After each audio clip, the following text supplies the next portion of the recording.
I I actually didn't think Sarri was all that. I actually thought he was quite Right? shit, to be fair. Why? Why? Um, I want to know this I now.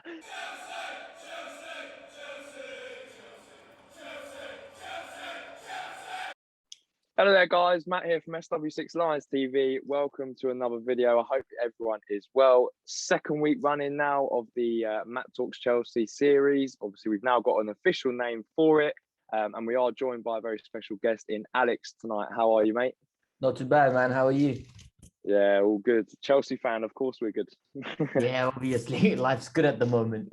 Yeah, Yeah, exactly. Rocking the third kit, new third kit from it's Chelsea. grown on Okay, me. I It's had to I grown. had to get the title holders Champions League badge on the sleeve. You know, you got to just remind the Spurs and Arsenal fans of that. 100%. But It's something yeah, they're never going to it's actually nice. experience. Exactly that. But no, it's actually a really nice kit. So yeah, hopefully we'll see it in a game It's soon. my favorite one from recent years, to be fair. I like it. It's different and Yeah, it looks good. Like even if you put some jeans on and go out somewhere. yeah, literally you can rock it anywhere. But sweet. So let's get straight into it then. First sort of question I've got for you. So as a Chelsea fan, what are your kind of expectations for this season? What are you expecting from the club this season? Um, this season, I want the title. I'll be honest. Only because I like what's going on with the squad at the moment. I always say Yeah. harmony and feel good factor is the most important thing Mm. before you set out for a title challenge. You can always hear stories coming out of the dressing room, and you start watching. I know it sounds petty, but you watch the YouTube video. Everyone's happy. There's just everything's good. Even before a Yeah, game, yeah, everyone's positive, and I think that's yeah, very important to have a good harmonious attitude. The yeah. players, Of I course. think, were stacked. I think we're stacked in every position. Maybe goalkeeper. If Kepa's in goal, we might have a little bit of problems. But who has a great number two these days?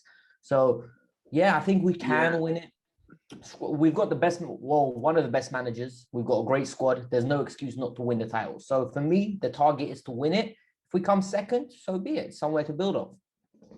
bold statement. Bold statement. I mean, Kepa did win us the Super Cup. To be fair, kept us in the clear in the penalty shootout. So to be honest, I kind of he's had his mistakes, he's had his moments, but I would actually kind of trust him. To be fair, I think he Would can do you? a job. I think he can do a job. I wouldn't have him as my number one, but I think if it was bad and Mendy did pick up an injury, I would. I think I would trust him enough to come in and do a decent enough job. Obviously, he's made his mistakes in the past, but I think he'll do fine if you like have him for a few games. The one thing I don't like about having him in goal, he's got a reputation. So people yeah, know long shots. Anytime you see it, take a shot. yeah, And it's like Tielemans. I guarantee you, Tielemans doesn't try that shot in the FA Cup final with Mendy's in goal. He's a bit more yeah, slot someone left or right. But all of a sudden, you see Kepa's in goal. You have a little bit of oomph. You have a little bit of confidence, you know. yeah, But like, let's be positive. Like, there's a lot of good things to talk about. yeah. No, for sure. It's like I say, it's a very strong squad, very stacked squad. We've got a lot of players, but not just a lot of players. I think we've got a lot of world class players in that squad that You do. can fit in. And I think I saw a photo the other day of two squads Chelsea could field, and I think our second team, if you like to call it, most of those players would probably get into any of the top six sides. To be honest, so it's a very exciting time to be a Chelsea fan. To be fair, Yeah. um, but what do you think the themselves have to achieve in order for it to be deemed a successful season this season? Trophies. We know our board. Yeah, we know our board. We've got the best board in the game, in my yeah, opinion. I yeah, think a lot of fans don't like it, right? The youth exodus and they're selling people out. For me, our board is very strict, but at the same time, they're very investor but worthy. So let me explain myself. They like to invest, but they demand high levels of success. And that's the best way yeah. to have a business. They look after their managers, but at the same time, they'll come down on you if you don't perform because Mm-hmm. you're the person in charge. So for Yeah, me, I think they will want a deep run in the Champions League and a decent finish in the Premier League. So if it's they need to see progress. They need to see an element of success. And more importantly, they need to feel like it's going somewhere. They got rid of Frank. Like, let's put it this way. They didn't think twice. Yeah. So there's no change. So I see you mentioned trophies, if that would be deemed as a successful season. So if we were to finish outside of the top four but win the FA Cup or Carabao Cup, is that successful because we've won a trophy? No, not for our board. I don't think that's an option. And this is how I know we've progressed over the most recent years, where the conversation is no longer top, can we finish top four? It's almost, we've gone back to our Chelsea, like I like to call it. I think we're of a similar age, and us growing up, we know Chelsea in the top four. We know Chelsea dominating. We're lucky in the sense that, for me, in my lifetime, I think we finished outside the top four twice. That's like from my memories of football. It's ridiculous. So yeah, I feel like it's a positive vibe, and the board won't accept it. Even fourth, Tuchel will be in trouble if we're in a battle for top four. Yeah. So touching on that, do you think an unsuccessful season would be missing out on top four, or would unsuccessful be battling for a top four spot? Wow, it'll be catastrophic if we miss out on top four. I genuinely, and I think we'll pay for it in the sense that big players will be leaving, because we'll have to. At the end of the day, it's a financial game, isn't it? You have to balance the books. If you don't make Champions League, you're losing a Kai Havertz. You're losing someone big, because they'll have to sell someone. Yeah, cool. I think even challenging for top four would be an issue for the club, because you don't sign Romelu Lukaku for 100 million. Yeah. Unless you want to compete, plus I feel like the clubs see an opportunity to not retain the Champions League, but make another deep run. Yeah. World football is not at its best, and we've got one of the best teams and a great manager. Give him the pieces, he could potentially make history. Yeah, no, I would agree with you. Touching on that as well, I'm so positive today. This is unlike me. Touching on that, do you think we have the strongest squad in the Premier League? Oh, that's a good one. I think, realistically speaking, I think City still have the strongest squad. I think even without a striker. Yes, because they don't need a striker. That's the beauty of their system, I think. And I think the way Pep plays, they don't need a 9. And I know people are like, they need Harry Kane. They walked the league last year with no number 9. And Ferran Torres, in my opinion, this year will step up. Because something about Pep, the first year when he signs players, they usually do like absolutely rubbish, or they're like bench impact players. Now, in the second season, they usually step up. And I think Ferran Torres is going to have a great output from that false 9 position. Jesus has moved to the wing. So they have goals all around that midfield. Foden will get you the 9. De Bruyne, Gundogan will get you 9. Bernardo Silva. Like, it's a deep squad. The only reason I think we can compete with them is because defensively, I'm still not convinced. But there's one difference between us and them. I trust them to win against the little teams consistently.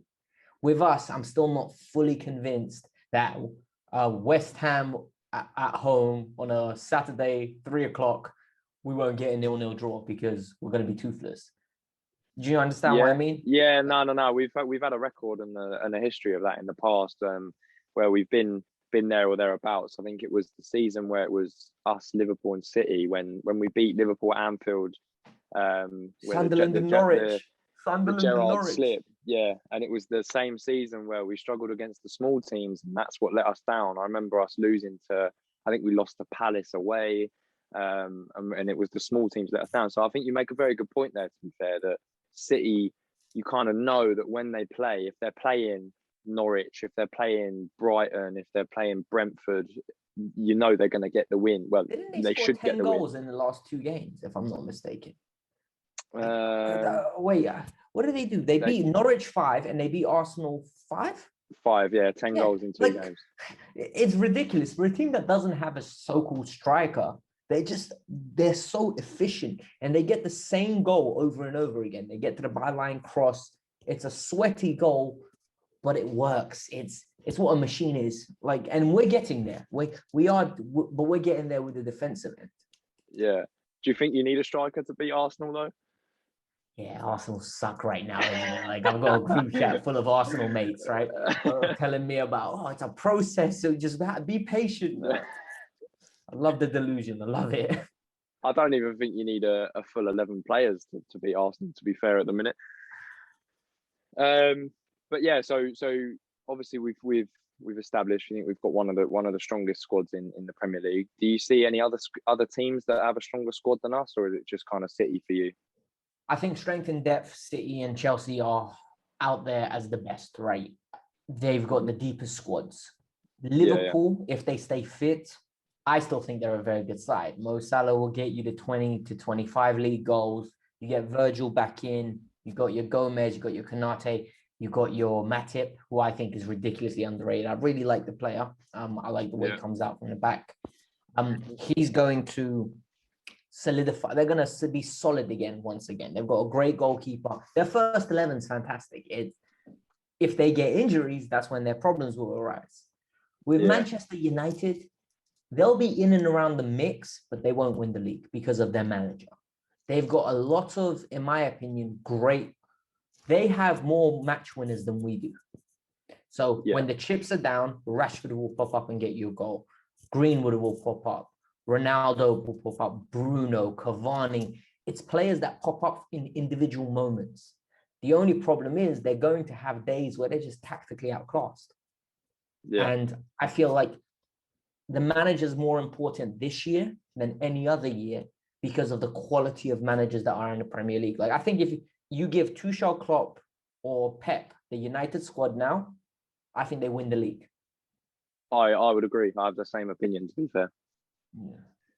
Yeah. Where do you rank Tuchel? Is if you're looking at all the managers in the world right now, where are you sticking Tuchel on that list of managers? Top 5. Like off the top of my head right now, top 5. I think for me, Pep's the best. I love watching Pep's football. I love the fluidity. I love the authenticity. It's just aesthetically pleasing. It's played the right way as well. You dominate, you suffocate your opponent to the point where they give up. Mm-hmm. But with Tuchel, that he gets the best out of sounds really bad to say, but of a bad bunch. Like, you said something earlier in the video. You said we have a lot of world-class players. I don't think we have a lot of world-class players. I think we have a lot of good/great players that are looking world-class because of a system. Because the same players 12 months ago under Frank weren't that great. Like Antonio Rudiger now looks world-class. Couldn't get in under Frank. Christensen looked like a fairy. Now he looks like a Viking. Aspie looked gone. Aspie looks fantastic now. So my perception of football's really changed. I'm not gonna lie to you. I think I used to think, oh, you know what, you get a bunch of good players, the manager's just there to dot the I's, cross the T's. But the more Tuchel's really opened my eyes to, you know what, a manager brings a lot more. Maybe it's worrying that I've watched football for over 16 years and only now I'm starting to give managers the credit they deserve. But I think, you saw what he did in Champions League run. We witnessed it. I think this one was sweeter in the sense that we deserved to win it. I don't think there was an opponent that looked like they were going to beat us. Yeah, I think that whole run, we looked like we were going to win it from. To be fair though, I think a lot of people forget about the job that Frank did in that Champions League run as well. He got us through the group,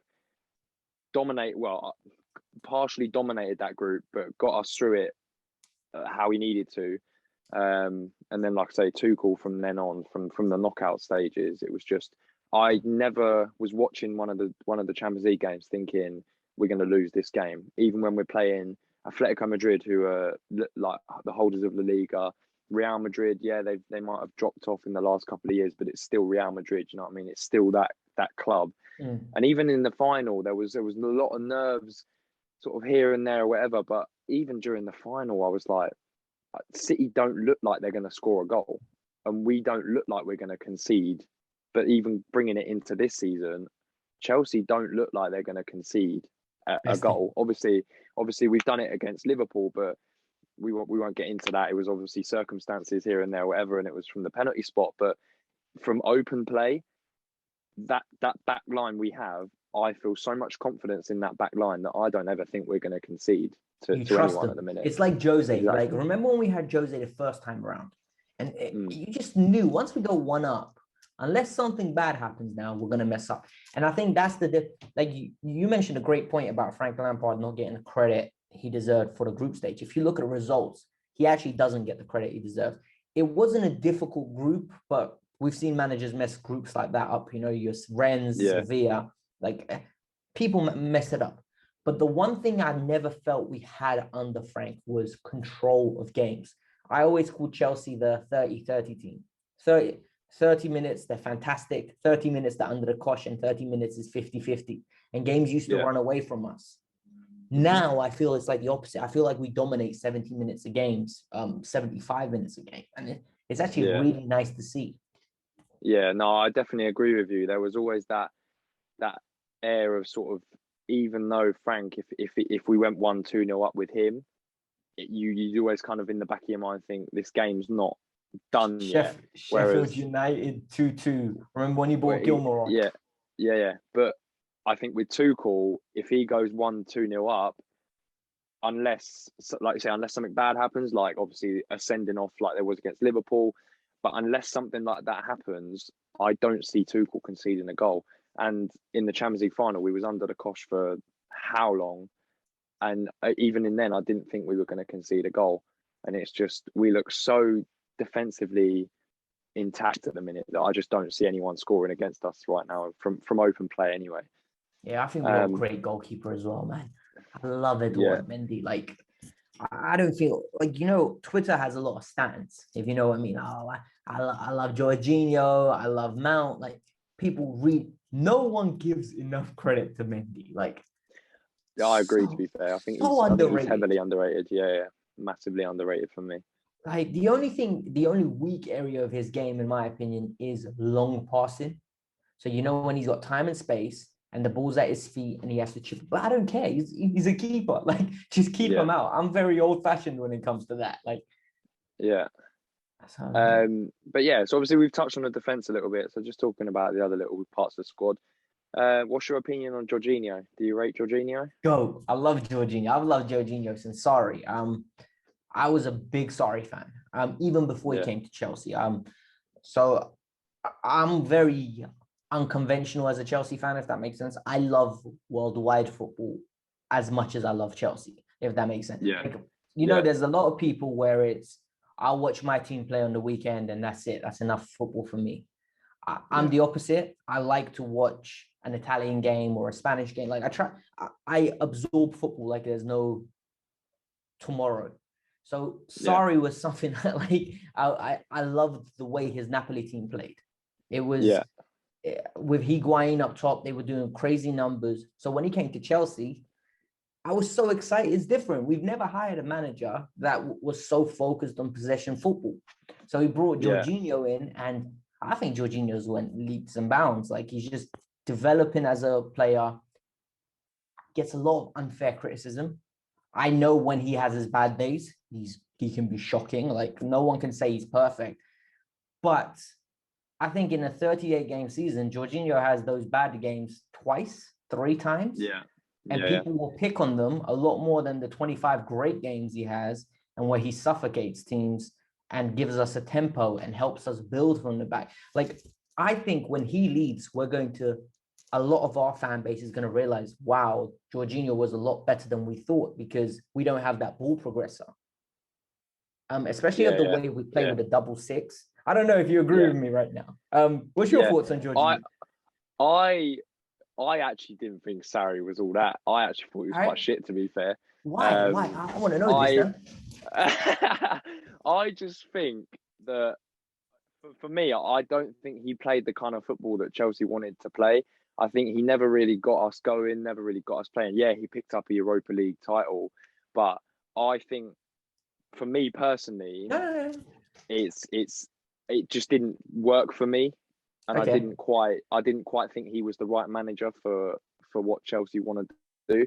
I see what you're saying about Georginio, because I actually agree. I think Georginio is one of the most underrated footballers, not just at the moment, but within the last sort of 5-6 years of football. You're talking and if you take Georginio out of our club, I think you would notice what he brought when he's not there, if that makes sense. Yeah, 100%. So you take him out, and I think you see what he brought to the team. But at Sarri as a manager, I think we can thank him for bringing Georginio to the club. But I actually didn't like Sarri as a manager. Matt, can I ask you a question? And I always ask Chelsea, like honestly, I love meeting people that have opposing views, because we can actually have a nice debate. Like, yeah. Do you think if Sarri was back the way Frank was backed, with the quality of players, do you think that style would have developed over the years? Like, for example, he went on to Juventus, he won the league, and then he leaves. The same group of players finished fifth under Pirlo. So do you not think, fourth, yeah, they secured last day. So do you not think, like, if he had the same backing, he could have achieved a lot better things? Or do you think Frank was a better manager? Like, it's a good question, to be fair, but I think you have to look at it in a sense of Sarri at Juventus had Ronaldo, who he can win you a league title on his own. To be fair. Pirlo, though. But I think with us at the time, Sarri had Hazard, who was in the same conversation as Messi, Ronaldo, Neymar at the time, because Hazard was unstoppable at that time. And he did have a decent squad. I think like he had Georginio, he had Kante, but he didn't play Kante in where Kante's best used. He was playing Kante in sort of a higher up midfield position, whereas I feel Kante's better position is literally where he kind of, yes, he goes box to box. I love it when Kante goes box to box, but I think in Sarri's way of playing, he wasn't playing Kante to the best of Kante's ability. Kante is not a sorry player. I think we both can agree with that. He played him because Kante was so good, not because he wanted Kante, if that makes sense. He likes the more convention. If he could have had two Kovacic's, he would have been over the moon, if that makes sense. Exactly, yeah. But for me, I'm sorry to catch you. For me, it's just, I liked, you said the Eden Hazard thing. I don't think it's surprising that the best Eden Hazard ever looked was under Sarri. His goal return, his productivity, like that was the best Eden Hazard we've ever seen, in my opinion. And he was let down. Do you think that Hazard was better than the Antonio Conte Hazard when we won the league? You see that? Because for me, that Hazard was unstoppable. Do you think? Yeah, because I think majority of players weren't that much different. You still had Hazard, you still had Willian. But you had Costa and Cesc. You had a young set. Well, not a young, but you had a prime Cesc. And you had Diego. I think people forget how good Costa was for us. Like Costa was ridiculous, but for me, I don't think any Hazard season tops that Conte one. That year, for me, Hazard was the best I've ever seen Hazard in a Chelsea shirt for me, because I think he was just electric in the league and whatever else. Whereas I don't think he was as electric in the league as under Sarri as he was under Conte for me. So I feel like that season under Conte, I think our starting 11, I think that's the best I've seen us. I would go as far as saying the Conte season when he won the league might be the best football I've seen Chelsea play in the last sort of 6-7 years of managers we've had, in terms of entertaining, fast-flowing football, which you want to watch. You don't want to watch as much as it wins you trophies, it wins you titles, playing defensive style of football, but you also want to watch the exciting, fast-flowing, attacking football. And Conte brought that, and I think for me, that Hazard of that season never topped in a Chelsea. But now I understand how you like. You see, like having conversations like this is so good, because I understand how you like to watch your football. Sorry, ball's completely far from what you like. I have totally understand. Exactly. So I think understand. No, I think the way that Sarri ball was, it was slower. It was also keeping the ball, and I think it's difficult to watch when you like watching fast flowing attacking football. And I think the brilliant thing about Tuchel is he's got that defensive structure and that ability to slow games down, but we also have that ability to just click of the fingers, turn it on. Mount, Havertz, Werner, Lukaku, Ziyech, Pulisic, all these players. We can go very direct, very quick. which I exactly think that, and I is think he can important just to turn have it in on. modern day football. Oh yeah, massively, massively. But yeah, I think we've got different opinions on Sarri, but I think No, but that's at the end of great. the Like day, that's what we're here for. Like I don't know. I had after when we hired Frank, I never yeah, wanted him. I never wanted him because I knew what was going to really, happen. Yeah, and a lot of people, I had that conventional, you're a fake fan, you're not a real fan. And I said to them, why give, it sounds really bad. I was like, he's an intern at the moment. He's a graduate. Like, he's not ready for a CEO post. Like, he needs to go learn. Like, for me, it was keep him at Derby, let him develop. I don't think it's a coincidence. Arteta, Pirlo, Vieira struggling now. Frank all struggled in bigger roles because they weren't ready for these high demand jobs. Like it takes years to develop your craft. So I say, especially yeah, Zidane's the exception. You know, I always say Zidane is yeah. the exception. I But was gonna mention Zidane. Yeah, he done 3 years in Castilla. He done it in the yeah, Real Madrid B team, which is the third division. So yeah, yeah, so like and then we got him, and after 2 games, especially that Sheffield United, the 2-2, where he yeah, brought Gilmore in, and I was like, this guy is not the right man for the job, and he's gonna tarnish his legacy. And yeah, I thought we were extremely lucky in the first year to get top 4. But really, yeah, like I hated the way we played football because there was no control. It was very, one day we'll win 5, next day we'll concede 3, and it's like, yeah, no, have some solidity, please. Like I grew up on Jose, like I yeah, need an yeah, element of control. yeah. I think I agree with the fact it was too early, but I don't think anything he would have done as a manager, I don't think has tarnished his legacy in any way. To be honest, I think he's always going to be viewed as a Chelsea legend, no matter Yeah, what as a player, happened.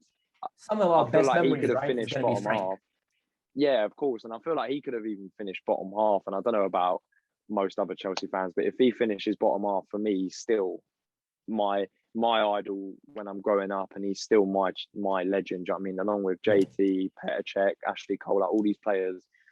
I feel like could you see John Terry at Chelsea being a Chelsea manager one day? Yes, and I don't like it.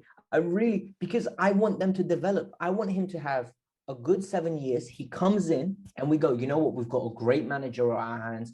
John, Yeah, take us to more trophies. I don't yeah, like people learning at Chelsea because for me, Chelsea is a club that demands victory. And then I don't like seeing fans turn on Frank saying, no, he's yeah, not the right manager. And it sounds like, you're going to be like, oh, you were one of them that turned. I never wanted him because, the idea of you saying bottom half, it breaks my heart. Chelsea should never be in the bottom half. We're not yeah. Arsenal. No, Like, no, yeah, yeah, no. I get that, and I obviously understand that. Obviously, it's one of those things that is so touchy because it's almost like a fairy tale type thing. You always want to see your legends one day taking over. Like I'm sure Gerrard's going to do it at Liverpool one day. I would probably expect him to yeah. be their next manager after Klopp, and I'd imagine.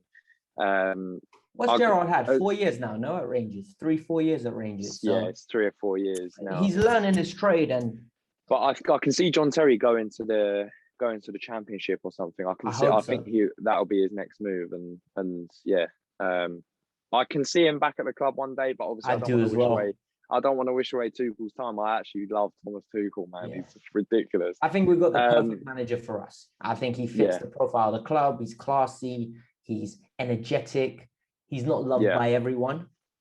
yeah, And we're not loved by everyone. So bring it on. Like, exactly. Last couple of questions for you. So we've spoken about the defense. We've mentioned a little bit about midfield. What do you think in the system Tuchel plays with 3 attackers? What do you think our strongest front 3 is? oh, that's a good question. I think Rob at 9.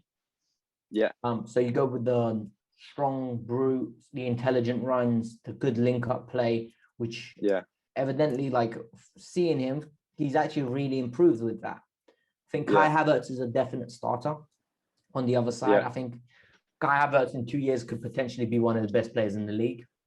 yeah, He came with that reputation. I think we're starting to see it as well. He's taking over yeah. games slowly but surely. He's one of my favorites.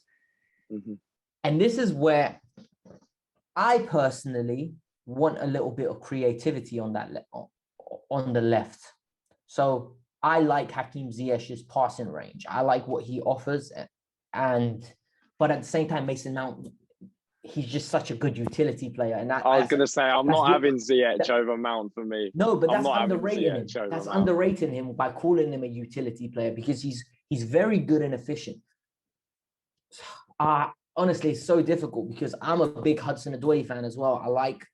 I think if you actually play him in the front three, he'll be more productive than Pulisic is and then Ziyech is, but he doesn't get opportunities. So it's like, where are we? Yeah. So we can't really I think use it.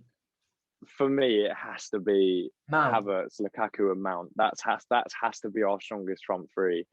What do you think of goals returns wise then? Because I always say 45 to 50 league goals has to come from your front three. Do you think those three can do it? I don't care if we're winning Champions Leagues, to be honest. No, but to win a Premier League, you need a good front three, right? I would say minimum 40 goals from your front three, which I do think that front three is capable of. But I mean, it's the Mount. You know what I don't like about Mount's finishing, but I think the other side of his game is fantastic. His connection with the ball in the final third. Sometimes he's such a good striker of a ball, but he rushes. Yeah. Mount is really close to becoming world class. Once that clicks, hopefully, he will be getting 10 assists, 10 goals regularly. Until it does, he's stuck in that little spectrum where you're like, oh, is he good enough to play in the front three? But then he does everything off the ball tactically. So I think Mount, I've spoke myself into it. Mount's the third choice. Mount's worked his way in. Nice and quickly, we're running thin on time. Last question. No, it's fine. It's fine. No worries. Last question. One simple answer. One team. Who do you think's winning the Premier League from a Chelsea. football fan perspective? Chelsea. Even if you weren't a Chelsea fan, like Chelsea allegiance aside, I believe in timing. You still think Chelsea? I believe in timing, and I feel like and I believe football works in funny, mysterious ways where it's like there's a hot team and it's just their time. Liverpool won the Champions League, went on to win the Premier League. It was their time. They fell off. Yeah. Pep had his redemption story. They won the league, almost done a quadruple. We ruined the party, and now under Tuchel, everything's going on like in the right direction. Rom's coming home. You can just see we're going to be telling our kids one day, oh, Rom came home. Like, so Chelsea are winning the league for you, yeah. I think it'll be tight. Don't get me wrong. I think it'll be a 3-horse race. But I think we'll win it. Fair enough, mate. Fair enough. Positive words. Well, of course. It's been a pleasure talking to you, mate. It's been a good little discussion about the Chelsea. Just quickly, where can we find your like YouTube and Twitter and whatever else? Oh, so I have a Chelsea channel, but it's called the KAVKAS View. Alexis is KAVKAS on YouTube, on Twitter, sorry. Alexis is KAVKAS I'm there all the time. So literally when I'm working, sometimes, you take a little 5-minute break, tweet here and there. Yeah. I'm always up for a debate. You'll most probably call me an idiot. You'll most probably get at me, but it's fun. I respond and I don't run away from the banter. So let's get talking. No problem, mate. Well, we'll be sure to do this again at some point. It's been a good little chat. Yeah, it's been fun. You guys are doing really well, by the way. I noticed you before. I'm not sure, Matt. Was it you that DM'd me or was it Ben, if I'm not mistaken? It would have been Ben. So Ben does all like the social media and stuff and whatever else. So I'm just kind of like a co-host. I've just been brought on recently and I've got my own show now on a Tuesday and whatever else. So it's nice. Like you guys are doing really well. You should be proud of your channel. Thank you, mate.